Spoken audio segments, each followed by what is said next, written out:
जी अस्सलाम वालेकुम, क्या हाल है? आप सब लोग खैरियत से? मोहम्मद अली दुरानी साहब पुराने सियासतदान हैं, वो इमरान खान साहब के लिए एक फार्मूला बना रहे हैं और उस फार्मूले के तहत कुछ लोगों का ख्याल ये है कि इमरान खान साहब को भी सऊदी अरेबिया भिजवाने के चांस पैदा हो जाएंगे।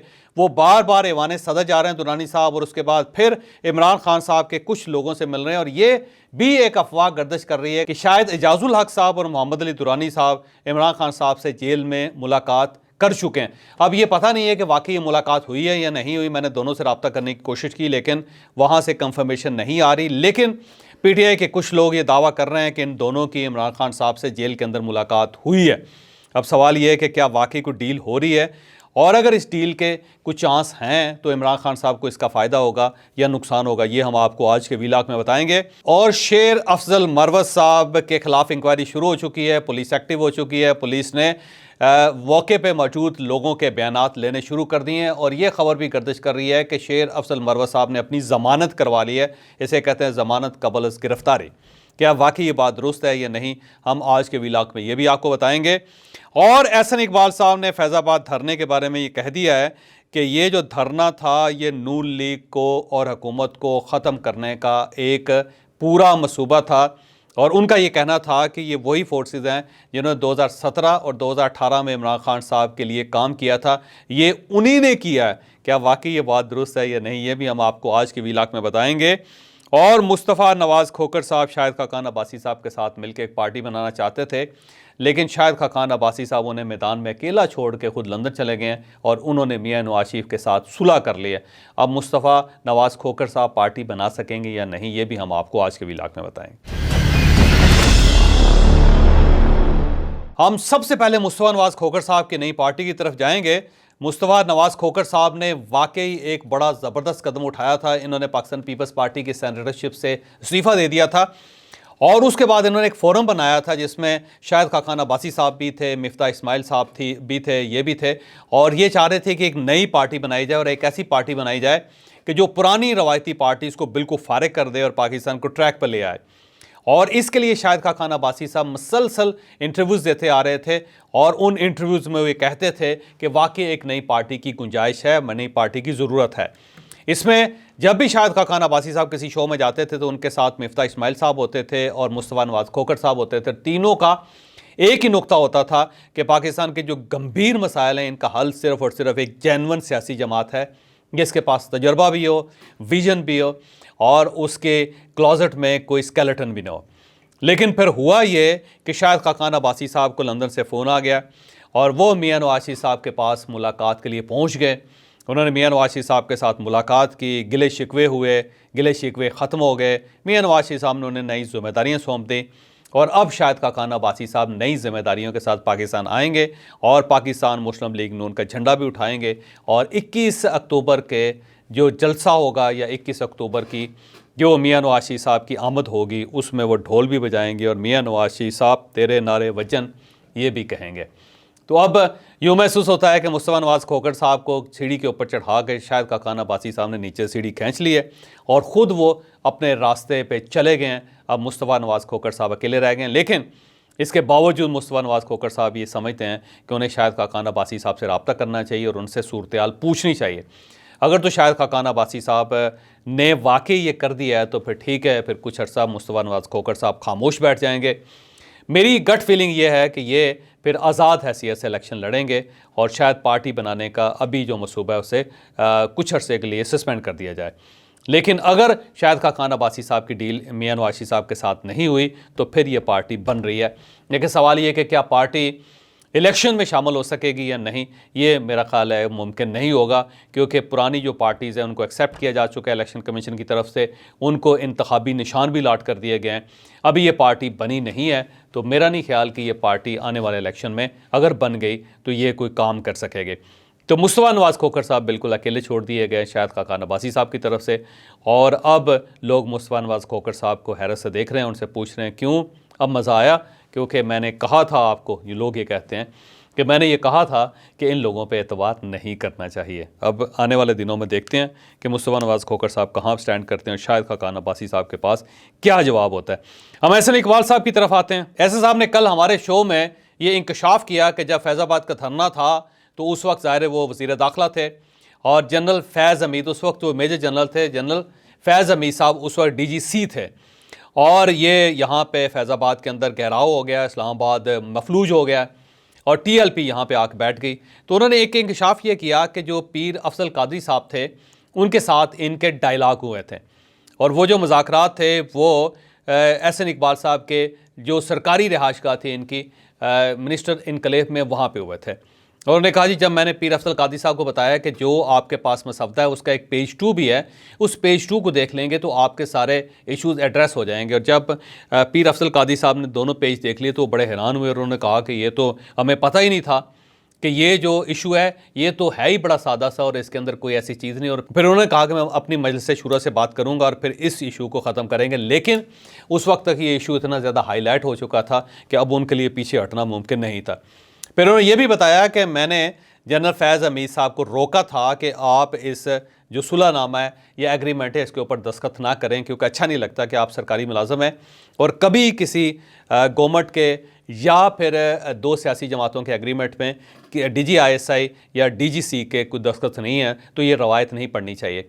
बल्कि एहसन इकबाल का ये भी कहना था कि जब ये दस्तखत हो रहे थे तो मैंने वज़ीर आज़म शाहिद खाकान अब्बासी साहब से बात की थी और शाहिद खाकान अब्बासी साहब ने भी कहा था कि ये ठीक नहीं है और मैंने भी उनको रोका था। लेकिन फैज़ हमीद साहब ने कहा कि अगर मैं दस्तखत नहीं करूँगा तो दूसरा फरीक नहीं मानेगा, क्योंकि वो मुझे ज़ामन रखना चाहते हैं। तो मैं ज़ामन रहने के लिए मजबूरी है, हमें उसका ज़ामन बनना पड़ेगा, नहीं तो ये यहाँ से नहीं उठेंगे। और फिर हमें मजबूरी में ये एग्रीमेंट कबूल करना पड़ा जिसके ऊपर जनरल फैज़ हमीद साहब के दस्तखत थे। तो ये एहसन इकबाल साहब का कहना था। फिर एहसन इकबाल साहब को ये भी कहना था कि मियां नवाज शरीफ साहब को जो फारिग करने का पूरा एक प्रोजेक्ट था 2014 में स्टार्ट हुआ था और 2017 में जाके उसके अंदर एक टर्न आया था कि मियां नवाज शरीफ साहब को गिरफ़्तार कर लिया गया था या उनके ख़िलाफ़ फ़ैसला कर दिया गया था। और उसके बाद जब हमारी हुकूमत आई तो ये जो TLP का धरना था ये उसी का तसलसल था और इस धरने का नाम ख़त्म नबूवत नहीं था, ख़त्म हुकूमत था और बेसिकली हमारी हुकूमत को हटाना चाहते थे। तो मैंने उनसे पूछा कि इनके पीछे कौन थे, तो उन्होंने कहा जी आप खुद समझदार हैं और मैं नहीं बता सकता, लेकिन मुझे उनकी बात से ये अंदाज़ा हुआ कि वो ये समझते हैं कि वो तमाम लोग या वो तमाम किरदार जिन्होंने मियां नवाज शरीफ साहब की हुकूमत ख़त्म की थी या 2017 में उनके ख़िलाफ़ फ़ैसला किया था, वही इस धरने के पीछे थे और पाकिस्तान मुस्लिम लीग नून इस पर बिलीव करती है। मैंने उससे पूछा कि अब ज़ाहिर है सारी नज़रसानी दरख्वास्तें वापस हो चुकी हैं, अब सुप्रीम कोर्ट ऑफ पाकिस्तान का फ़ैसला इंटैक्ट है, तो क्या उसके ऊपर अमल होना चाहिए? नहीं। एहसन इकबाल साहब ने थोड़ी सी एहतियात के साथ कहा कि मेरा ख्याल ये है कि सुप्रीम कोर्ट ऑफ पाकिस्तान के हर फैसले पे अमल होना चाहिए। तो जहाँ तक इनका ताल्लुक़ है तो मुझे यूँ महसूस होता है कि ये चाहते हैं कि इस फ़ैसले पे अमल हो और इस फ़ैसले पे अमल होने का मतलब ये होगा कि जनरल बाजवा साहब और जनरल फैज़ हमीद साहब को अदालत में तलब कर लिया जाए। तो शायद पाकिस्तान मुस्लिम लीग नून ये चाहती है कि वो काम जो ये खुद नहीं कर पा रहे ये काम चीफ जस्टिस ऑफ पाकिस्तान कर दें। अब मेरा नहीं ख्याल कि चीफ जस्टिस ऑफ पाकिस्तान इस किस्म की चीज़ें खोलेंगे ताकि पाकिस्तान के अंदर नया बहरान पैदा हो जाए। तो अब हम आते हैं शेर अफजल मरवत साहब की तरफ। शेर अफजल मरवत साहब के ख़िलाफ़ FIR हो चुकी है और इन्होंने ज़मानत कबल गिरफ़्तारी करवा ली अपनी। और इसके साथ साथ जो ऐनी शाहिदीन थे और जिन के शोज़ में ये बात हुई थी पुलिस ने वहाँ रसाई की और उन सब से इंटरव्यूज़ करने शुरू कर दिए हैं। तो मुझे यूँ लगता है कि शेर अफजल मरवत साहब के ख़िलाफ़ एक केस बाकायदा तैयार हो रहा है और बड़ी स्ट्रांग फुटिंग पे वो केस तैयार हो रहा है और अफनानुल्लाह खान साहब शायद पीछे हटने के लिए तैयार नहीं। यहाँ पे मैं एक और वजाहत भी कर दूँ, ये याद रखिएगा कि यहाँ पे मरवत साहब सिर्फ पठान नहीं है, पश्तून नहीं है, बल्कि जो अफनानुल्लाह खान साहब हैं वो भी पश्तून है और ये पश्तून है, इंडियन पश्तून। ये इनके जो आबाओ अजदाद है यहाँ से मूव करके इंडिया गए थे, फिर वहाँ से ये दोबारा पाकिस्तान आए थे। तो दोनों के साथ खान लगता है। अगर ये लड़ाई आप समझते हैं कि पश्तून और पंजाब की है तो ये आपकी गलतफहमी है। ये दो पठानों की लड़ाई है, दो पश्तूनों की लड़ाई है। तो इस लड़ाई के बाद आप खुद अंदाज़ा लगा लें कि एक साइड पे भी पश्तून, दूसरी साइड पे पश्तून, लेकिन कुछ लोग ऐसे पंजाबी और पश्तूनों की लड़ाई में कन्वर्ट करना चाहते हैं, लेकिन ये बात दुरुस्त नहीं है। बल्कि ये बात भी दुरुस्त नहीं है कि ये कोई नज़रियाती लड़ाई नहीं थी, एक स्पर ऑफ मूवमेंट था, एक हो गया वाक़या और उसका रिएक्शन भी अगर उसके बाद ये ख़त्म हो गया। अब मेरा जहाँ तक ख्याल है, मुझसे अगर कोई मशवरा मांगे तो मेरा ख्याल है शेर अफजल मरवत साहब को अफनानुल्लाह खान साहब से रब्ता करना चाहिए, अफनानुल्लाह खान साहब को उनके साथ रब्ता करना चाहिए और इस मामले को समेट देना चाहिए। ये अगर फैलता चला जाएगा, अदालतों में जाएगा तो इसका फ़ायदा कोई नहीं होगा, वक्त दोनों का ज़ाया होगा। हम इमरान खान साहब की तरफ आते हैं। इमरान खान साहब का साइफर केस जो है वो मंतकी नतीजे की तरफ बढ़ रहा है। मुझे यूँ महसूस होता है कि 4 अक्टूबर को जब इमरान खान साहब को बुलाया जाएगा तो उसके बाद इस केस को पर लग जाएंगे, इसकी स्पीड बढ़ जाएगी और शायद मियां नवाज शरीफ साहब की आमद से पहले पहले इमरान खान साहब के केस का फैसला हो जाए। तो कुछ लोगों का ये भी कहना है कि कुछ लोग या कुछ इदारे या कुछ शख्सियात मियां नवाज शरीफ साहब को लैंडिंग से पहले एक तोहफ़ा देना चाहते हैं और वो तोहफ़ा है इमरान खान साहब और शाह महमूद कुरैशी की डिस्क्वालिफिकेशन। और अगर ये हो जाता है तो बहुत बुरा होगा। पीटीआई पाकिस्तान की सबसे बड़ी जमात है, पॉपुलर जमात है, उसके साथ ये नहीं होना चाहिए क्योंकि आप इलेक्शन करवाना चाहते हैं। और अगर इलेक्शन से पहले अगर एक मुल्क की सबसे पॉपुलर जमात को साइडलाइन कर दिया जाएगा तो फिर उस इलेक्शन की क्रेडिबिलिटी नहीं रहेगी। जब क्रेडिबिलिटी नहीं रहेगी तो फिर इलेक्शनों को मानेगा कौन? जब उन इलेक्शनों को कोई नहीं मानेगा तो फिर गवर्नमेंट को कैसे माना जाएगा? तो मेरा ख्याल ये है कि इमरान खान साहब के साथ ये नहीं होना चाहिए। इस दौरान एक डील की खबर भी गर्दिश कर रही है। मोहम्मद अली दुरानी साहब के बारे में कहा जाता है वो मुख्तलिफ लोगों से मुलाकात कर रहे हैं। मुलाकातों के बाद वो सदर साहब को एतमाद में लेते हैं और कुछ लोगों का कहना है, अब ये गॉसिप्स हैं, याद रखिएगा, पॉलिटिकल गॉसिप्स हैं और जब तक ये मटेरियलाइज नहीं होती तो हम दावे से नहीं कह सकते। अच्छा, कुछ लोगों का ये कहना है कि मोहम्मद अली दुरानी साहब ने एक फार्मूला बनाया हुआ है और उस फार्मूले के तहत वो इमरान खान साहब को सऊदी अरेबिया पहुंचाना चाहते हैं। उनकी ख्वाहिश है कि इमरान खान साहब को अगर उनके ख़िलाफ़ फ़ैसला हो भी जाए तो उनको यहाँ से निकाला जाए, निकाल के उन्हें अर्ज़ मुक़द्दस भिजवा दिया जाए और वहाँ पर वो 5-6 साल रहें। और इस दौरान अगर मियां नवाज शरीफ साहब फेल हो जाते हैं तो फिर इमरान खान साहब को उसी तरह वापस लाया जाए जिस तरह मियां नवाज शरीफ को वापस लाया गया था।